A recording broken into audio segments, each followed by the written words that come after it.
యేసుక్రీస్తు అతి పరిశుద్ధ నామమున మీకందరికీ ప్రేమపూర్వక వందనములు తెలియజేస్తున్నాను. ఈరోజు దేవుని వాగ్దానము యోహాను సువార్త 15వ అధ్యాయము 7వ వచనం. నాయందు మీరును మీయందు నా మాటలను నిలిచియుండిన ఎడల మీకేది ఇష్టమో అడుగుడి, అది మీకు అనుగ్రహింపబడును. మరల వాగ్దానము చదువుతున్నాను. నాయందు మీరును మీయందు నా మాటలను నిలిచియుండిన ఎడల మీకేది ఇష్టమో అడుగుడి, అది మీకు అనుగ్రహించబడును. ఇక్కడ ఏమంటున్నాడంటే వాగ్దానము, ఆయన యందు మనం నిలిచి ఉండాలా, మన యందు ఆయన మాటలు నిలిచియుండిన ఎడల మనకేది ఇష్టమో అడగమంటున్నాడు, అది మీకు అనుగ్రహింపబడును అంటున్నాడు. కాబట్టి మనము ఆయన యందు మన యందు ఆయన మాటలు, మనం ఎవరి మీద, మనము దేవుని యేసు ప్రభువునందు నిలిచి ఉండాలి.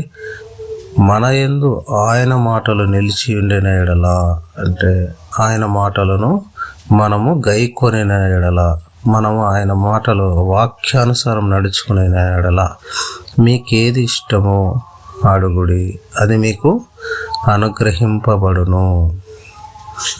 ఇక్కడ మనం 16వ వచనంలో చూసినట్లయితే, మీరు నన్ను ఏర్పరచుకొనలేదు, మీరు నా పేరట తండ్రిని ఏమి అడుగుదురో అది ఆయన మీకు అనుగ్రహించినట్లు మీరు వెళ్ళి ఫలించుటకును మీ ఫలము నిలిచియుండుటకును నేను మిమ్మును ఏర్పరచుకొని నియమించితిని.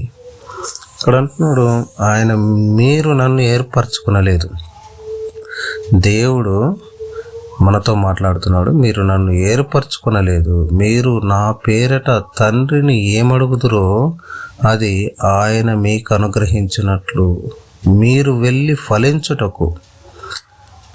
యేసు ప్రభు వారు అంటున్నాడు, నా పేరట తండ్రిని ఏమడుగుదరో అది ఆయన మీకు అనుగ్రహించినట్లు మీరు వెళ్ళి ఫలించుటకును మీ ఫలము నిలిచి ఉండుటకును నేను మిమ్మును ఏర్పరచుకున్నాను. ఆయనే ఏర్పరచుకున్నాడు మనల్ని. యేసు ప్రభు వారే ఆయనను మనల్ని ఏర్పరచుకొని మన ఫలము, మనం ఏమడుగుతామో అది మనకు అనుగ్రహించినట్లు, అదేవిధంగా ఆ ఫలము ఫలించుటకును ఫలము నిలిచి ఉండుటకును ఆయన మనల్ని ఏర్పరచుకొని ఉన్నాడు.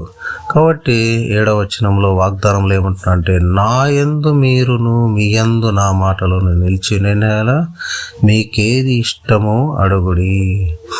మనము ఆయన యందు ఆయన మాటలు మన యందు నిలిచి ఉండాలి, అప్పుడు అడగమంటున్నాడు, అది మీకు అనుగ్రహింపబడును. ఇది అర్థం కావాలంటే మనం 5వ వచనం కూడా ఒకసారి చదవాలి. ద్రాక్షావల్లిని నేను, తీగలు మీరు, ఎవడు నా యందు నిలిచియుండునో నేను ఎవని యందు నిలిచియుండునో వాడు బహుగా ఫలించును. నాకు వేరుగా ఉండి మీరేమియూ చేయలేరు. ఎవడైనను నా యందు నిలిచియుండని ఎడల వాడు తీగ వలె బయట పారవేయబడి ఎండిపోవును. చూడండి, ద్రాక్షావల్లిని నేను, తీగలు మీరు. యేసు ప్రభువారు ద్రాక్షావల్లి అంటున్నాడు, తీగలు మనం అంటున్నాడు. ఎవడు నా యందు నిలిచియుండునో నేను ఎవని యందు నిలిచియుండునో వాడు బహుగా ఫలించును. ఆ ద్రాక్షావల్లి తీగలు రెండు కలిసి ఉన్నప్పుడు అంటే అప్పుడు బహుగా ఫలించే విధంగా ఉంటుంది. నాకు వేరుగా ఉండి మనం ఎప్పుడూను ఆయనను అనుసరించాలి, ఆయన మార్గం అనుసరించాలి, ఆయన వాక్యాన్ని అనుసరించాలి. ఆయన మనల్ని ఏర్పరచుకున్నాడు కాబట్టి ఆయన పేరిట మనం ఏది అడిగినను అది తండ్రి అనుగ్రహించినట్లు ఆ ఫలము ఫలించుటకు స్థిరపరచుటకు, ఫలమును స్థిరపరచుటకు ఆయన మనల్ని ఏర్పరచుకుని ఉన్నాడని ఆ యొక్క వాక్యము సెలవిస్తుంది. ఆ యొక్క ఫలము ఫలించి స్థిరపరచబడాలంటే మనం ఏం చేయాలంటే ద్రాక్షావల్లి తీగలలాగా మనం ఎప్పుడు ఆయన్ని సహవాసం చేసేవారిగా ఉండాలి. ఆయన ఎన్నటికీ మనము విడిచిపెట్టకుండా ఆయన్ని ఫాలో అవుతూ ఆయన్ని అనుసరిస్తూ సహవాసం కలిగి ఉండాలి. అప్పుడే మనము ఫలిస్తామని, వాడు బహుగా ఫలించునని. అదేవిధంగా మనము వేరుగా ఉన్నట్లయితే నాకు వేరుగా ఉండి మీరేమీ చేయలేరు. ఆయన లేకుండా యేసు ప్రభువారిని మనము ఆయన దూరంగా పెట్టి మనం ఏమి చేయలేమంటారు. ఎవడైనా ఆ విధంగా నిలిచి ఉండిన ఎడల, ఎవడైనాను నా యందు నిలిచి ఉండని ఎడల, ఆ యొక్క తీగల్లాగా ఉండని ఎడల వాడు తీగ వలె బయట పారవేయబడి ఎండిపోవును. ఆ ద్రాక్షావళిని ఏ విధంగా తీగలు అంటి పెట్టుకునేటవో ఆ విధంగా మనము దేవుని ప్రభువైన యేసుక్రీస్తు వారిని మనం అంటి పెట్టుకొని సహవాసం కలిగి ఉండి ఆయన వెంబడించని ఎడల ఏమవుతుందంట, తీగ వలె బయట పారవేయబడి ఎండిపోవును. మనుష్యులు అట్టి వాటిని పోగు చేసి అగ్నిలో పారవేతురు, అవి కాలిపోవును. కాబట్టి మనం ఏం చేయాలంటే, మనం దేవునికి దూరంగా ఉండి మనం జ్ఞానమును బట్టి, మన శక్తిని బట్టి మనం ఏమీ చేయలేము. కాబట్టి దేవుని వాక్యమును అనుసరించి ఆయనే మనల్ని ఏర్పరచుకున్న. మీరు నన్ను ఏర్పరచుకునలేదు, మీరు నా పేరట తండ్రిని ఏమి అడుగుదురో అది ఆయన మీకు అనుగ్రహించినట్లు మీరు వెళ్ళి ఫలించుటకును మీ ఫలము నిలిచి ఉండుటకును నేను మిమ్మల్ని ఏర్పరచుకుని నియమించితిని. కాబట్టి ఆయన నియమించాడు, కాబట్టి ఆయన ఏర్పరచుకున్నాడు. కాబట్టి మనము ఆయన మాటలు అనుసరించి మనము ఫలించే తీగలుగా మనం ఉండాలి. అప్పుడే ఏమంటున్నాడంటే, అదే వాగ్దానంలో 7వ వచనంలో 8వ వచనంలో, మీరు బహుగా ఫలించుట వలన నా తండ్రి మహిమపరచబడును. మనం ఎప్పుడైతే ఆయన మాటలు అనుసరించి ఆయన మార్గాన్ని అనుసరించి మనం ఎప్పుడైతే జీవిస్తామో అప్పుడు బహుగా ఫలిస్తామంటారు. బహుగా ఫలించినప్పుడు నా తండ్రి మహిమపరచబడును. మీరు బహుగా ఫలించుట వలన నా తండ్రి మహిమపరచబడును అని వాక్యం సెలవిస్తుంది. కాబట్టి మనం ఫలించే వారిగా ఉండాలని దేవుడు కోరుకుంటున్నాడు.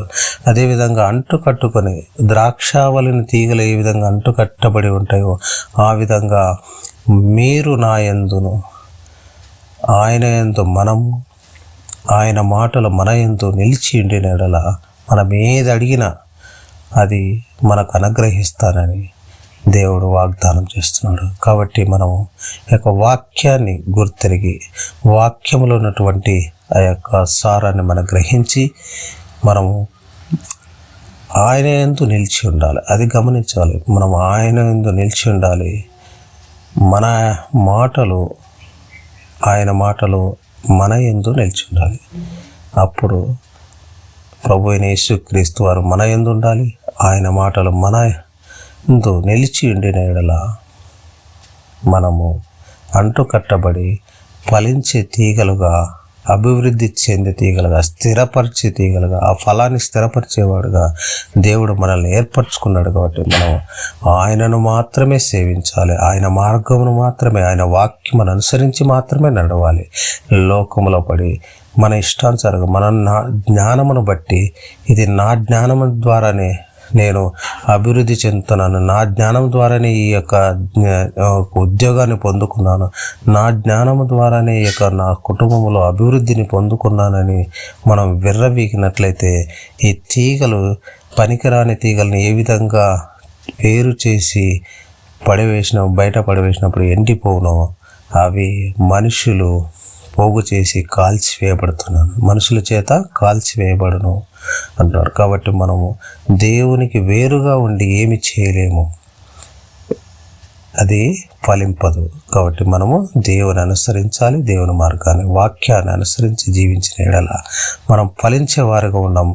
కాబట్టి మనం వాక్యమును అనుసరించి వాక్యములో ఉన్నటువంటి సారాన్ని గ్రహించి మనం నడుచుకొని ముందుకు సాగి మనం ఆయన చిత్తానుసారం ఫలించే తీగలుగా ఉండి ఫలప్రదమైన జీవితాన్ని తండ్రి అయిన దేవుని మహిమపరిచే విధంగా మీరు బహుగా ఫలించుదురు. అప్పుడు తండ్రి అయిన దేవుడు మహిమపరచబడునని వాక్యం తెలుస్తుంది. కాబట్టి తండ్రి అయిన యెహోవా దేవుణ్ణి మనం మహిమపరిచే విధంగా మన క్రియలు ఉండే విధంగా, మన ఫలింపు ఉండే విధంగా, బహుగా ఫలించే విధంగా మనం ఆయన అనుసరించి ఆయన మార్గాన్ని నడుచుకునే ఎడల మనం ఫలింపించే ఫలము పొందేవారిగా ఉంటాము. కాబట్టి అట్టి కృపను దేవుడు దయచేయునుగాక. ఈ సమయంలో మనందరి కొరకు ప్రార్థన చేస్తున్నాం. కృపా కనికరం గల మహామిక్కిలి ప్రేమ గల మా పరలోక తండ్రి, నీ ఘనమైన పాదం బట్టి వందనములు, స్తుతులు, స్తోత్రములు నాయన. అవును తండ్రి, ఉదయకాల సమయంలో తండ్రి మిమ్మల్ని స్తుతించి ఘనపరిచి మహిమపరిచే తను మాకు అందరికి ఇచ్చారు. అందరిని బట్టి వందనములు, స్తుతులు, స్తోత్రములు నాయన. అవును తండ్రి, ఎవడైనాను నా యందు, మీ యందు నేను, నా యందు మీ మాటలు నిలిచి ఉండే ఎడల, ఎవడైనను నా యందు నిలిచి నా యందు మీరును, మీ యందు నా మాటలు నిలిచి ఉండినట్లా మీకేది ఇష్టమో అడుగుడి, అది మీకు అనుగ్రహింపబడును అని తెలియజేశారు. నా యందు మీరు ఉండాలన్నారు, మీ యందు నా మాటలు నిలిచి ఉండాలని చెప్పారు నాయన. అప్పుడే మీకు ఏది ఇష్టం అడుగుడు అని చెప్పారు తండ్రి యేసయ్య. అవును తండ్రి, మేము ఆ విధంగా ఉండటకు నైనా కృపను అనుగ్రహించి, అవునైనా మేము ఆ విధంగా ప్రవర్తించుటకునైనా, వాక్యానుసారమైన జీవితాన్ని గైకొనుటకునైనా మీరు కృపను అనుగ్రహించి మమ్మల్ని, మా జీవితాలను ఫలప్రదం బహుగా ఫలించే విధంగా మమ్మల్ని దీవించి ఆశీర్వదించమని ప్రతి ఒక్కరిని పేరు పేరున తండ్రి వారి హక్కులు తీర్చి మహోన్నతమైనటువంటి ఫలప్రదమైన జీవితాన్ని తండ్రి అవునైనా మేము ఫలించుటకు, స్థిరపరచుటకు, ఆ ఫలాన్ని స్థిరపరచేవాడు మీరే నమ్ముతూ విశ్వసిస్తూ త్వరలో రానటువంటి యేసు క్రీస్తు అతి పరిశుద్ధ నామమున ప్రార్థన చేసి అడిగి పెడుకుంటాం మా పరమ తండ్రి. ఆమేన్, ఆమేన్, ఆమేన్.